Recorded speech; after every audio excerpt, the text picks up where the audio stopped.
আপনার জীবনে যদি কেউ বিস্ফোড়ার মতো হয়ে দাঁড়ায়, আপনার সকাল বিকাল সন্ধ্যাকে যদি বিষাক্ত বানিয়ে দেয় এমন কোনো মানুষ যদি আপনার জীবনে থাকে, তার সাথে দিলকে যদি এমনভাবে সম্পৃক্ত করেন, সে কথা বললে আপনার মুখে হাসি ফুটে, সে আপনার থেকে দূর থাকলে আপনার জীবন বেতৃষ্ণা হয়ে যায়, তাহলে আপনার এখনই সময় জীবন গাড়িতে একবার ব্রেক লাগানোর দরকার আছে।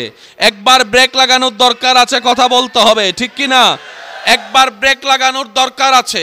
কারণ জীবনের চাবিটা কখনো কারো হাতে তুলে দেওয়া ঠিক নয় যে সে যেভাবে নাচাবে আপনি সেভাবে নাচবেন। সে সুখ দিলে আপনি সুখ পাবেন, সে কষ্ট দিলে আপনি কষ্ট সহ্য করতে না পেরে নেশার জগতে গিয়ে নিজের ভিতরটা নষ্ট করে দিবেন। এটা কখনো বুদ্ধিমানের কাজ হতে পারে? কয়টা বিষয় কম্প্রোমাইজ করা যাবে না? একটু সবাই বলি কয়টা? একটার নাম ঈমান, আরেকটার নাম জীবন। ঈমানের সাথে সম্পর্ক দুনিয়া এবং আখেরাত। সুবহানাল্লাহ বলি সবাই, আওয়াজটা আর একটু বড় হবে। আর জীবনের সাথে সম্পর্ক দুনিয়া এবং আখেরাত, কারণ জীবনে না থাকলে আখেরাতের সম্পদ যোগাবেন কিভাবে?